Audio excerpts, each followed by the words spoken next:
తర్వాత ఆయన చేతుల్లోంచి ఎవరిని కూడా అపహరించడానికి అధికారము లేదు.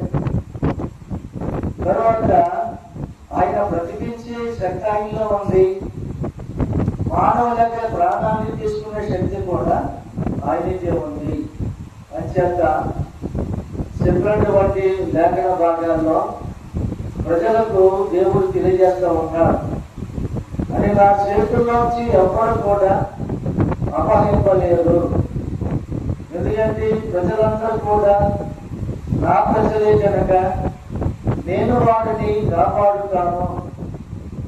పరిస్థితులు ఎలా ఉన్నప్పుడు కూడా ఆ పరిస్థితుల్లోంచి తప్పించడానికి, స్వస్థపరచడానికి, ఆరోగ్యం ఇవ్వడానికి ఆయన కృప ఎవరి మీద అయితే ఉంటుందో వారిని ఎంతగానో ధైర్యపరిచి కృపిస్తాడు. స్తోత్రం చేద్దామా? హల్లెలూయా. ఇప్పుడు నీ ప్రాణము నా ప్రాణము కూడా ఎవరి చేతిలోనే చెప్పండి? దేవుని చేతుల్లో మాత్రమే ఉన్నాయి. అపవాది చేతుల్లో లేదు. కానీ వ్యాధులు మనిషికి ఎందుకు వస్తాయంటే సహజముగా శరీరం ఉన్నంత కాలము కూడా ఏదో ఒక బలహీనత వస్తానే ఉంటాయి. తర్వాత ఈ శరీరానికి మూడో కాలంలో కూడా వైద్యము ఉన్నది. ఆ వైద్యము ఎలా ఉన్నదో ఏమి చేసేవాడో తర్వాత మీకు తెలియజేస్తాను. ఈ వాక్యంలో ఉన్నటువంటి సారాంశంలో మనకి తెలియజేసుకునే విషయం ఏంటంటే, ఆయన చేతుల్లో స్వస్థత ఉన్నది, ఆయన చేతుల్లో రక్షణ ఉన్నది, ఆయన చేతుల్లో మరణము కూడా ఉన్నది. అంచేత మరణమును తప్పించే దేవుడు ఆయనే, తర్వాత స్వస్థపరిచే దేవుడు కూడా ఆయనే, తర్వాత జీవాన్ని ఇచ్చే దేవుడు కూడా ఆయనే, బ్రతికించేవాడు కూడా ఆయనే.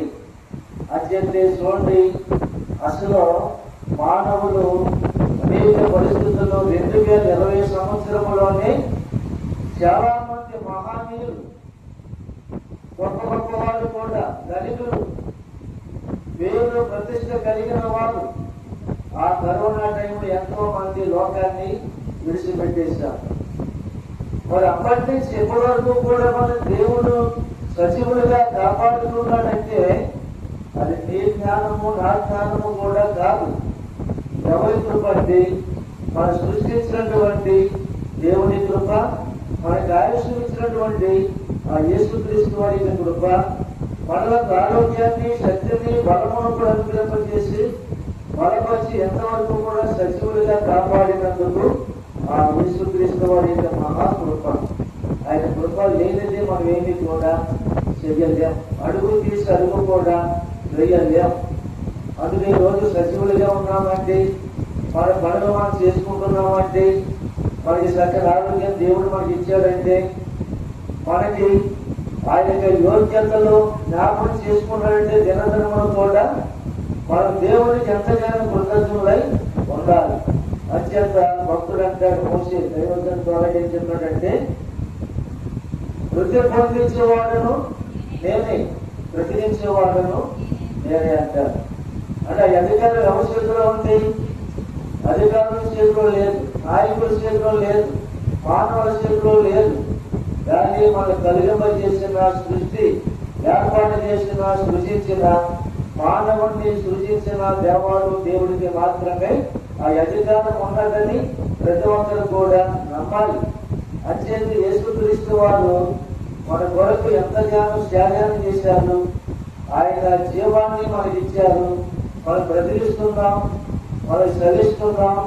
ఆయన ఊపిరి చేత మనందరినీ కూడా జీవముతో నడుచుకుంటూ ఉంటున్నాం. ఆ యోగ్యత మనకి ఈ లోకంలో వేల డబ్బు ఉండే ఉండొచ్చేమో, కానీ ఎన్ని లక్షలు పెట్టినా కానీ ఊపిరిని మాత్రం ఎవరు కూడా కొనలేదు. ఎందుకంటే దేవుడు ఆది కాలంలోనే మానవుని సిద్ధపడి చేసినప్పుడు, సృజించినప్పుడు దేవుని యొక్క ఆ జీవపు గాలిని మానవుని యొక్క నాసికాంతంలోంచి ఊదినప్పుడు మనిషి కదలటం, నడవడం, మనం చేసుకోవడం దేవుడు అప్పటి అధికారాన్ని మానవునికి ఇచ్చారు. దేవుడు ఇచ్చినటువంటి ఈ ఆయుష్ను, మానవుడు ఇచ్చినటువంటి ఈ ఫలమును కూడా దేవాను దేవుడు మనందరికీ కూడా అది ఉచితముగానే మనకి ఇచ్చారు. ప్రాణం మనకు ఉచితంగా ఇచ్చారంటే కొన్నామా? ప్రాణాన్ని కూడా మనకు ఉచితంగా ఇచ్చారు. మనకు వేసుకున్నప్పుడు జాతిని కూడా ఉచితంగానే ఇచ్చారు. కానీ ఆశ్చర్యం లేకపోతే మనం డబ్బులు కొనుక్కుంటున్నాం హాస్పిటల్లో ఉన్నప్పుడు. కానీ ఏదైనప్పుడు కూడా దేవుని చేతుల్లో మనం ఉన్నామని ప్రతి ఒక్కరు కూడా గమనించాలి. సృష్టికర్త అయిన దేవుని చేతుల్లో ప్రతి ఒక్కరు ఉన్నాం. మనమే కాదు, క్రైస్తవులుగా ఈ లోకంలో జీవిస్తున్న ప్రతి మానవుడు కూడా ఆ దేవాను దేవుని యొక్క సృష్టికర్త చేతుల్లో మనం అందరం ఉన్నామని గమనించాలి. కానీ ఒక విషయం మనం తెలుసుకోవాల్సిన విషయం ఏంటంటే ఆ దేవుని దృష్టిలో మనందరం కూడా గొప్ప యోగ్యులుగా ఉన్నామంటే ఆయన ప్రతి దినాన్ని కూడా మనలను చూస్తున్నాడు. ఆయన చూడకపోతే మనం ఏనాడో నశించబడిపోయేవారు. ప్రతి దినాన్ని చూస్తున్నాడు, ప్రతి గంటని చూస్తున్నాడు, ప్రతి క్షణాన్ని చూస్తున్నాడు. ఎందుకు చూస్తున్నాడంటే నేను మానవుని సృష్టించాను కనుక మానవుని యొక్క స్థితిగతులు ఎలా ఉంటున్నాయి, మానవుని యొక్క ప్రవర్తన ఎలా ఉంటుంది, మానవుని యొక్క నడక ఎలా ఉంటుంది, మానవుని యొక్క భాష ఎలా ఉంటుంది, మానవుని యొక్క అడుగులు ఎలా ఉంటున్నాయి. నేను సృష్టించినటువంటి మానవునికి గుండెను, నరాలు, ఎముకలు సమస్యలు కూడా ఆరోగ్యకరంగా ఉంటున్నాయా, ఆరోగ్యకరంగా కాపాడుకుంటున్నారా లేదని చెప్పి ప్రతి దినాన్ని కూడా దేవుని దృష్టి నీ మీద నా మీద కూడా ఉన్నది. నమ్మకం చేసుకోవాలని చెప్పండి. హల్లెలూయా.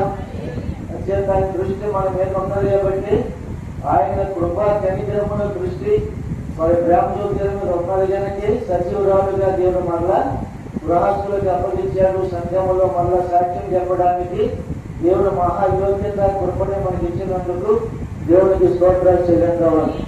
హల్లెలూయా. తర్వాత చూడ మనకు లేఖన శ్లోకం 2వ రాజుల గ్రంథము 20వ అధ్యాయము 5వ వచనం చదవండి. మేము తిరిగి నా ప్రజలకు అధిపతి అయిన హిజ్కియాకు పోయి అతనితో చెప్పాను,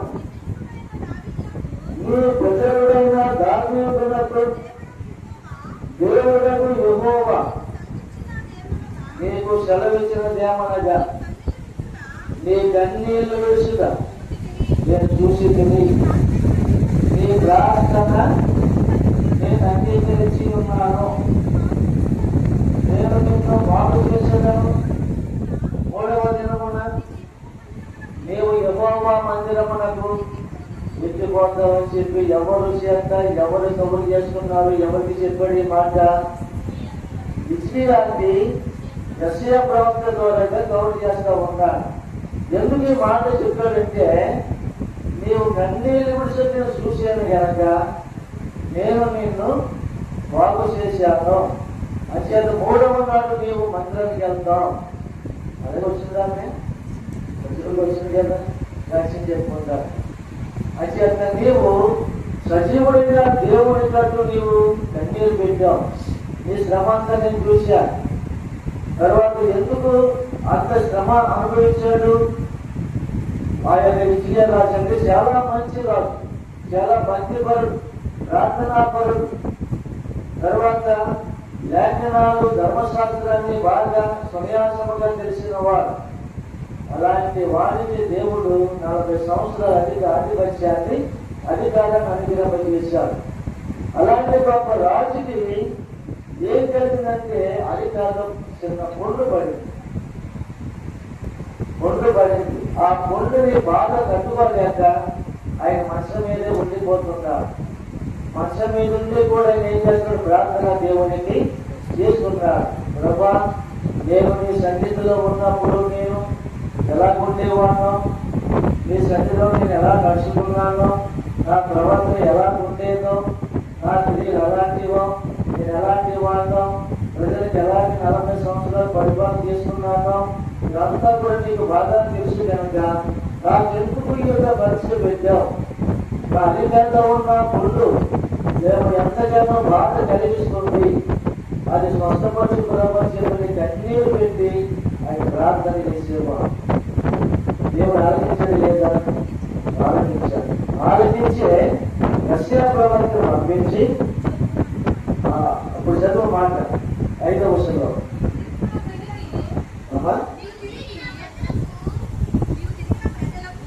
నీవు తిరిగి నా ప్రజలకు అధిపతి అయిన హిజ్కియాకు వెళ్ళు, అతనితో ఈ మాట చెప్పని చెప్పిన మాట, అతన్ని రోజు నుంచి నేను బాగు చేస్తాను, నేను తృప్తిపరుస్తాను, ధైర్యపరుస్తాను, తన జీవితాన్ని కాపాడుతున్నాను, మళ్ళా తాను చేయవలసిన పని రాజ్యపరమం ఎంతో ఉన్నది, తన ప్రజలందరూ కూడా శ్రద్ధగా నడిపిస్తున్నాడు, తన ప్రజల పరిస్థితులు బాగోగులన్నీ కూడా చక్కగా చూస్తున్నాడు, మంచి మార్గములో నా మార్గములో వారు నడిపిస్తున్నాడు, అందుచేత నేను వెళ్ళి నేను బాగు చేస్తానని చెప్పి తెలియజేయమన్నా. అరికల్లో పొట్టు కొట్టిన వల్ల ఆయన ప్రార్థన చేశారు. అరికల్లో ఇక పొట్టు కట్టదేమో, నా కాలు ఏమైపోతుందో. ఇప్పుడు చూడండి, షుగర్ నుంచి కొంతమంది కాళ్ళు ఏళ్ళు కూడా తీసేస్తున్నారు, కానీ అప్పుడు కూడా వ్యాధులు ఉన్నాయి. ఎప్పుడు కూడా అంతకంటే మితిమీరినటువంటి వ్యాధులు కూడా మానవుల మీదకి వస్తున్నాయి.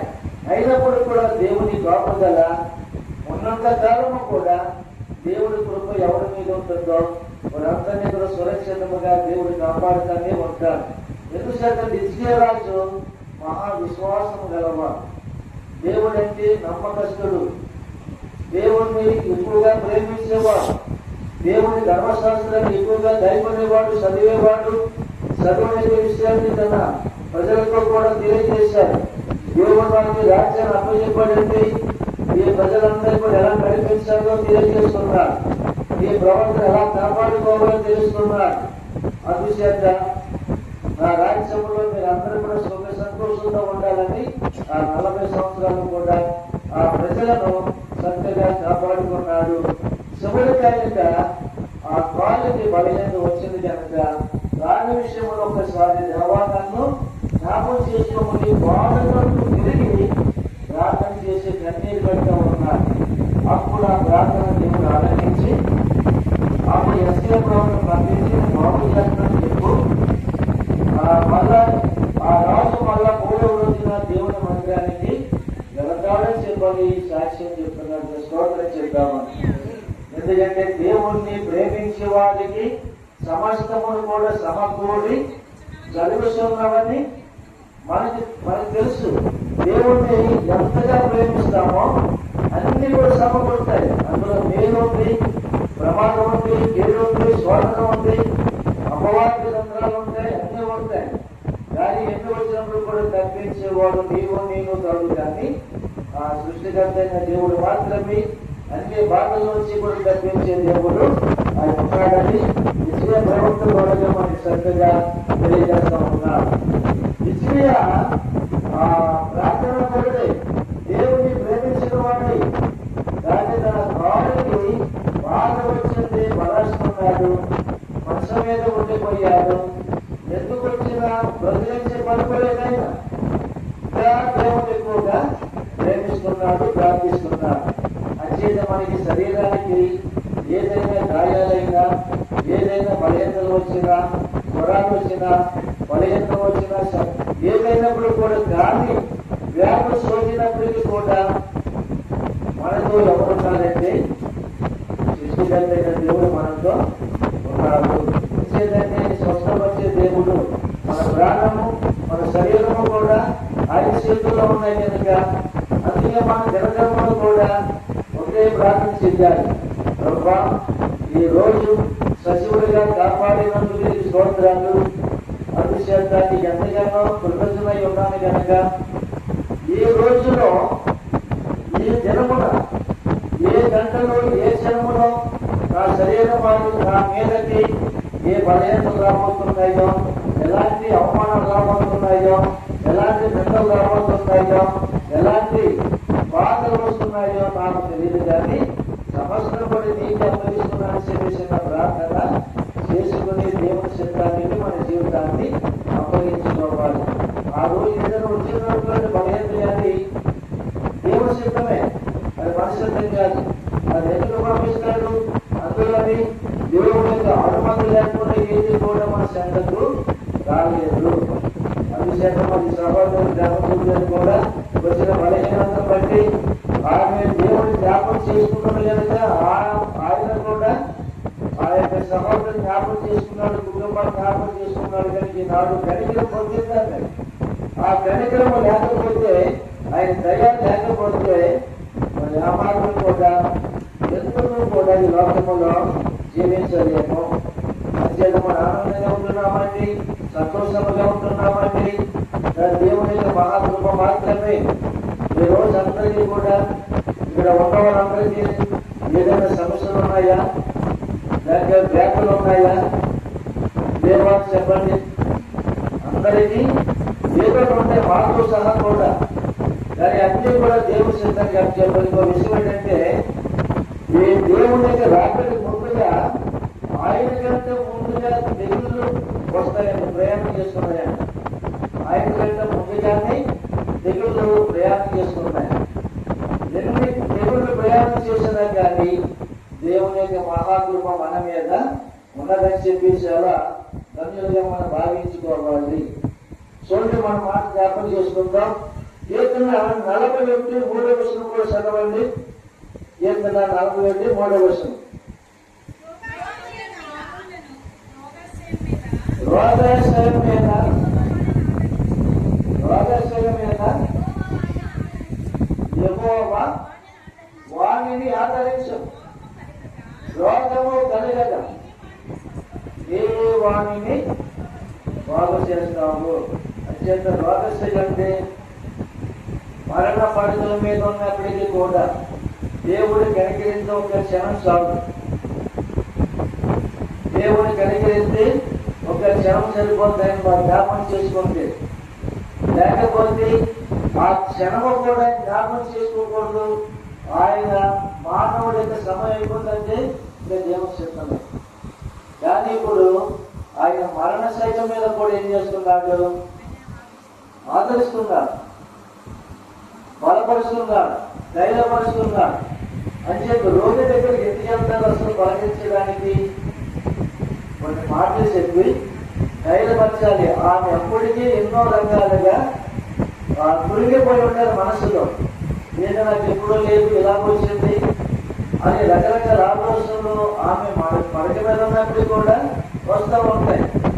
కానీ అదే సమయంలో అదే బాధలో ఎవరైనా వెళ్ళి పలకరించినప్పుడు ఆ పలకరింపు మాటల్లోనే దేవుడు ఏం చేస్తాడంటే వారికి వాదాల గురించి ధైర్యాన్ని ఇచ్చి ఇంకా బలపరచడానికి ప్రభు చూపిస్తూ ఉంటారు.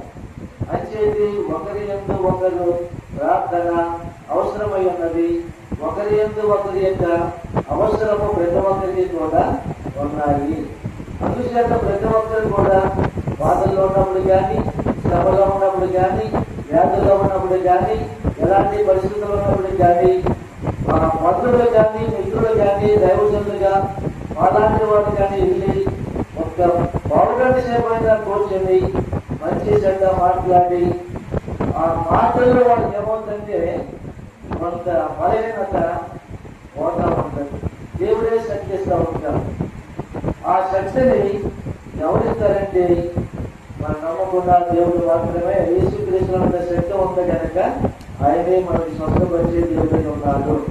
నేను మరణశయ్య మీద ఉన్నను, రోగశయ్య మీద యెహోవాను ఆదరించు. అప్పుడు కూడా మన బలపరచడానికి దేవునికి దూత తోడుగా ఉంటుంది. దేవుని దూత ఎలాగే ఉంటుందో పక్కన మనకు కనబడి కానీ ఆ దూతలు ఎవరంటే నీవు నేను కూడా ఒక దూతను కనుక అక్కడికి వెళ్ళి పలకరించినప్పుడు ఎంతో కొంత అప్పటిదాకా కన్నీళ్లు రావాల్సి నీళ్ళు ఆగిపోతూ ఉంది. కన్నీళ్ళు వచ్చే నీళ్ళు ఏమంటే మనం పలకరించే మాటల్లో ఆగిపోతూ ఉంది. ఎందుచేతంటే పలకరింపులో అంత ధైర్యం ఉంది, అంత శక్తి ఉంది కనుక, అంత వాతావరణం ఉంది కనుక దేవుళ్ళకు వచ్చారండి, మంచి మాటలు చెప్పారండి. నేను ధైర్యపడ్డానని చెప్పి మళ్ళీ వాళ్ళు ఒక్కో టైంలో కూడా ఏం చేద్దాం సాక్ష్యాలు చెప్తా ఉంటారు. స్తోత్రం చేద్దాము. గత ఇది ఈ యొక్క పేదరాబాబు చెప్పినట్లుగా యెహోవాయే నన్ను ఆదరిస్తారు. మనందరినీ ఆదరించేవాడు ఆయనకి. అంటే ఏదైనా మలినత వచ్చినా జ్వరం వచ్చినా అందరికీ వ్యాధులు ఉన్నాయి. అందరికీ వ్యాధి లేని వాడు ఎవరు చెప్పండి ఈ లోకంలో? అందరికీ రాజులకు ఉన్నాయి, అధికారులకు ఉన్నాయి, నాయకులకు ఉన్నాయి. మానవుడిగా జన్మించిన ప్రతి ఒక్కరికి కూడా భూమి మీద నీకు నాకు అందరికీ ఉన్నాయి. వ్యాధి మరణం లేని వాడు ఎవరు చెప్పండి? స్తోత్రం చెప్తాము. ఇంకా ఆయనే మనకులాగా వ్యాధిగ్రస్త అయితే స్వస్థపరిచే అధికారం ఆయన కూడా లేదు. అంచేత ఆయనకి వ్యాధి లేదు, మరణము లేదు కనుక మరణించే వాడిని మళ్ళా తిరిగి బతికించే శక్తి ఆయనలో ఉంది, స్వస్థపరిచే శక్తి ఆయనలో ఉంది కనుక అంచేది మళ్ళీ దేవుడు ఆధారపడి దేవుని మీద నమ్ముకొని ఆ క్రీస్తును వెంబడించే వాడిగా మనం ఉండాలని ప్రతి ఒక్కరు కూడా ఎరిగి ఉండాలి. యేసుక్రీస్తు గొప్ప శక్తి మంచిది. మనందరి వరకు కూడా ఏం చేశాడంటే మరణాన్ని గెలిచి జీవంలో ప్రవేశించి ఆ జీవపు వెలుగును ఆ శక్తిని మనలోనికి మళ్ళా పంపిస్తున్నాడు కనుక మనం శక్తిమంతులుగా ఆరోగ్యంగా ఉన్నాం. ఇంకో విషయం ఏంటంటే మనము ఎన్ని విధాలుగా ఏ ఉన్నప్పటికీ కూడా ఒక్క చిన్న ప్రార్థన చేసుకోవడం అలవాటు చేసుకోవాలి. ఆ ప్రార్థన ఏంటంటే దేవా ఈ రోజు నాకు కావలసినటువంటి ఆహారాన్ని దయచేయి, నాకు కావలసినటువంటి అవసరాలు నాకు సహాయం చేయి, నాకు ఆరోగ్యం మాత్రం కావాలి అని చిన్న ప్రార్థన చేయండి చాలు. దేవుడు ఆరోగ్యం లేకపోతే మనం ఏం చేయగలము? దేవుడు మనకి ఆరోగ్యం ఇవ్వకపోతే మనం ఏమన్నా నడవగలమా? లేక పనులు చేసుకోగలమా? ఏమీ చేసుకోలేము. అయితే ప్రతి ఒక్కరు మనం ఏ మొక్కలు లేకపోయినా కానీ ఆ దేవాలయం ఏమడిగారంటే నిజంగా కూడా నన్ను కనికరించండి, నా కుటుంబాన్ని కనికరించండి, అలాగే మీ కృపలో మేము అందరం కూడా జీవించడానికి మాకు సరైన ఆరోగ్యాన్ని దయచేసి చెప్పి అడిగితే ఆరోగ్యంతో పాటు అన్ని కూడా మనకి దేవుడు అన్ని ఐశ్వర్యాలు కూడా సమకూర్చే దేవుడు చెప్తాం. అత్యంత నాడు ప్రతి ఒక్కరము కూడా దేవుని కృప మన మీద ఉందంటే మనం చాలా ధన్యులము. చెప్పండి. ముగిస్తున్న లేఖను చెప్పిన ముగిస్తాను. లోకాసు సువార్త 7వ అధ్యాయము, లోకాసు సువార్త 7వ అధ్యాయం 3వ వచనం చదవండి. శతాధిపతి యేసును గూర్చి విని ఆయన వచ్చి తన దాసుని స్వస్థపరచవలెనని ఆయనను వేడుకున్నను. రోజులో గంటలను ఆయన ఎందుకు బ్రతకను? ఎందుకు పంపించాడు ఆయన? ఎందుకు పంపించాడు? ఆ శతాధిపతి దాసుడు ఎలా ఉన్నాడంటే బలహీనంగా ఉన్నాడు, లేవలేకపోతున్నాడు. అందుచేత శతాధిపతి అప్పటికే యూదులకు కానీ అక్కడ సమాజమంతా కూడా కట్టించాడు మందిరం, ప్రజలు ఆరాధన చేసుకుంటారు. ఆయన ఉద్యోగం చేసుకున్నాడు, 100 మీద అధికారిగా ఉన్నాడు. కానీ యేసు ప్రభు గురించి విన్నాడు. ఆయన శక్తిమంతుడు, ప్రభావం గల దేవుడు, మానవుడిని బాగు చేసే దేవుడు అన్ని కూడా తెలుసుకున్నాడు. ఆయన తెలుసుకుని ఆయన దగ్గర ఉన్నటువంటి కొంత యువకుల్ని పెద్దలను యేసు ప్రభు గారు పంపించి ఏం చెప్పాడు? చదవాలి. వారు యేసు వద్దకు వచ్చి నీ వలన ఈ మేలు పొందుటకు అతడు యోగ్యుడు అన్నమాట. ఆ యోగ్యుడిగా ఉండాలంటే అది నీవే కారణం. ప్రభా నీ ద్వారాగా అతను మేలు పొందాలంటే నీవే యోగ్యుడు కనుక ఎవరు కూడా చేయడానికి అధికారము లేదు. అందుచేత మీరు వచ్చి ఆ దాసుని బాగుపరచండి అని చెప్పి మా అధిపతి పిలిచారు. మీరు రావాలని చెప్పాను. వెళ్ళాడా? ఆగిపోయాడా? మగడా? వెళ్ళాడు. ఆయన ఇంకా వార్తలోనే ఉన్నాడు దూరంగా. ఆ అధిపతి ఆయన పరిగెట్టుకుంటూ వచ్చి నువ్వేమీ శ్రమించుకోవద్దు, మాకు కూడా ఎందుకంటే నీవు నా ఇంట్లోకి రావాలంటే నేను కోరుకుంటాను చెప్పి ఎంత తగ్గించుకున్నాడు చూడండి. అధికారి ఉండి కూడా తగ్గించుకున్నాను. నాకు కూడా సైన్యం ఉంది కనుకనే ఒక రమ్మంటే వస్తాడు, వెళ్ళమంటే వెళ్తాడు. కానీ నీవు నా దాసుని నా ఇంటికి రావట్లేదు కానీ నోటి మాటలను సెలవు మాత్రము స్తోత్రం చెప్తాం. వారికి ఎంత విశ్వాసం కలిగింది క్రీస్తు మీద. అందుచేత ఒకవేళ మీరు ఎక్కడ ఉన్నప్పటికీ కూడా అయ్యా మాకు పరిస్థితి ఎలా ఉంది, మీ యొక్క ప్రార్థన చేయండి అని చెప్పి ఫోన్ ద్వారా చేస్తూ ఉంటారు. ఆ ఫోన్ ద్వారా చేసిన ప్రార్థన కూడా దేవుడు ఆలకించి మీకు ఆ క్షణంలో ఆ శరీరానికి ఏదైతే అవసరమో దాన్ని కూడా స్వస్థపడతాడు, మోసపరుస్తాడు. అంటే దేవుడి యొక్క స్వరంలో శక్తి ఉంది, దేవుడి యొక్క మాటలో విశ్వాసం ఉంది, దేవుడి యొక్క ఆయన కృపలో మనకి యోగ్యత ఉంది.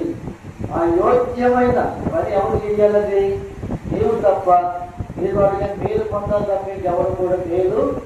ఆ ఎడపతికి దాసుడికి చేయలేదు కూడా అని చెప్పని ఆ పెద్దలు తెలియజేసి వెళ్ళిపోయిన తర్వాత ఆయన బయలుదేరుతున్నాడు శతాధిపతి ఇంటికి. అందుకే వారు కూడా నీవు శ్రమ పుచ్చుకోవద్దు, నా ఇంటిలోనికి రావడానికి నేను బాత్లోని కాదంటున్నా. కానీ ఇప్పుడు యేసు ప్రభువు మన ఇంట్లో రావడానికి మనందరం కూడా పాత్రులమే. నెమ్మది స్తోత్రం చెప్పండి. హల్లెలూయా. అందుకని యేసు ప్రభు మార్చిపడే కాలంలో మీరు ఏ ఇంటికి వెళ్తారో అక్కడ శుభమని చెప్పండి. ఆ శుభాన్ని చెప్పినప్పుడు వారు చేర్చుకున్నప్పుడు ఇంట్లో రోడ్డు ఉన్నట్లయితే వారిని బాగుపరచండి అని చెప్పారు. చనిపోయిన వాడిని కూడా లేపమన్నాడు. చనిపోయిన శవం దగ్గరికి చనిపోయిన తర్వాత శనం అంతా కూడి లేకపోతే ఉపవాసం ప్రార్థన చేస్తే చనిపోయిన శవం ఎక్కుతుందా? ఒక దేశం తర్వాత శ్రమలో ఏంటి పరిస్థితి? దాని అత్యంత చనిపోయిన వాడు లేపమన్నటువంటి అర్థం ఏంటంటే పాపములో జీవిస్తున్నాడు, ఆధ్యాత్మికంలో చనిపోయాడు కనుక అందులోంచి మీరు కొలవండి. అంటే క్రీస్తుగా తెలియని వాడు అనేక మంది ఉన్నారు. అంచేత వారికి ఆ ప్రేమలో బలపరచబడడానికి అలాంటి వారిని పాపములో ఉండాలి కనుక మీరు లేవనెత్తండి, ప్రార్థించండి, నా రాజ్యము సమీపించని చెప్పి వారికి తెలియజేయండి అని చెప్పని చెప్పబడుతున్నారు. అదనమాట సౌభ్రులు అంటే మరణించిన వాడిని లేపడం అంటే అదేనమాట. మరణించిన వాడు మన బంధువుల్లో ఎవరైనా చనిపోవడానికి తిరిగిపోతుంది రావాలని వెళ్తాం. 50 మంది 100 మంది నిలబడతారు. మరి అంతమంది అది నిజంగా ఆ క్షణంలో లేచిపోతే అంతమంది వచ్చి పని ఏమన్నా కదా. అది శరీర సంబంధమైన మరణం. కానీ ఆత్మ సంబంధమైన మరణంలో ఉండిపోయారు కనుక మానవులందరూ కూడా వాటిలోంచి లేవనెత్తడానికి ఆయన పలికిన మాట అనమాట. స్తోత్రం చెప్తాము చేద్దాం. మరి సహోదరు గ్రామజ్యోతి గారికి ఇచ్చిన ఆరోగ్యాన్ని బట్టి కుటుంబాన్ని బట్టి దేవుడు ఆశీర్వదించాలి, బలపరచాలని తెలియజేసుకుంటూ సమయాన్ని బట్టి మాకు మరి కోడికి నిమిత్తములు కూడి వచ్చిన వాళ్ళందరినీ కూడా దేవుడు బలపరచాలని, వారి యొక్క ఆరోగ్యంతో నింపాలని, విజయం బలపరిచిన దేవుడు జ్ఞాపకం చేసుకున్న దేవుడు, అలాగే మరణ శయ్యం మీద ఉన్నటువంటి రోగిని ఆదరించిన దేవుడు, శతాధిపతి రాష్ట్రాన్ని బాగు చేసిన యేసుక్రీస్తు వాడు, అలాగే దైవజనుడైన మోషే ద్వారాగా పలికించినటువంటి స్వస్థత. అంటే నేనే దేవుడను, నేను తప్ప వేరుగా లేదని ఆయన తెలియజేస్తూ మృతి పొందించేవాడును నేనే, బ్రతికించేవాడును నేనే. దాన్ని శక్తిమంతుడు కనుక మనందరం కూడా ఆ శక్తిమంతుడిగా ఆ చేతిలో ఉంటే మనకి ఇంకా దేవుడు ఆయుష్ను. ఇప్పుడు విద్యకి ఎన్ని సంవత్సరం మళ్ళీ ఆయుష్ పెంచి చెప్పండి? 15 సంవత్సరాలు ఆయుష్ పెంచాం. విద్యగా అన్నిటి ప్రార్థన. అలాగే మన జీవితంలో కూడా ఆ ఇష్టమైతే వ్యాధులు ప్రతి ఒక్కరికి వస్తాయి, వ్యాధులు ప్రతి ఒక్కరికి వస్తాయి. మాతో సహా అందరికీ కూడా వస్తాయి. వచ్చినప్పుడు ఏం చేయాలి మనం? ప్రార్థన ద్వారా, విశ్వాసం ద్వారా ఏ వేద అయితే ఉందో ఆ వేద నిమిత్తము ఒకసారి టాబ్లెట్ ని ప్రార్థన చేసి దేవుడికి అప్పులు చెప్పి వేసుకుంటే ఆ దేవుడే మనకి రిలీఫ్ మనకి ఇస్తాడు. నాకు ఏ రోగము లేదండి అన్నం చేతులండి ఉన్నారా? నాకు ఏ రోగము లేదు, నేను ఆరోగ్యంగా ఉన్నా చెప్పి అన్నామని చెప్పి ధైర్యంగా ఎవరు రోగంలో లేదు. ఎందుకంటే అందరికీ ఏదో ఒకటి ఉంటుంది. బలహీనలు ఉంటాయి, స్త్రీలకు ఉంటాయి, స్త్రీలకు కూడా బలహీనలు ఉంటాయి, పురుషులు కూడా బలహీనలు ఉంటాయి. ఇవన్నీ కూడా ఆ పండు తినకపోతే రాకుండా అనవసరంగా తినదా ఆ స్త్రీ. ఆమె తిన్న పండు బతికించింది, బతికించిన పండు తిన్నాడు కనుక ఆ వ్యాధులు మనలోనికి వచ్చింది. ఆధ్యాత్మికమే పాపం. ఆ పాపాన్ని మన మీద అందరూ కూడా ప్రయోగం చేస్తుంది కనుక అందుచేత మన మీద ప్రతి వ్యాధి ప్రతి రోగం కూడా ఇంకా ఎక్కువ విషయం ఏంటంటే రాబోయే దినాల్లో కూడా మనం చూడలేనటువంటి విచిత్రమైన మరణాలు, విచిత్రమైన తెగులు సంభవింపబోతూ ఉంటున్నాయి. ఇంకా విచిత్రంగా ఉండే వ్యాధులు ఇప్పటికీ కొంతమంది వైద్యులు కూడా అనిపించడం లేదు.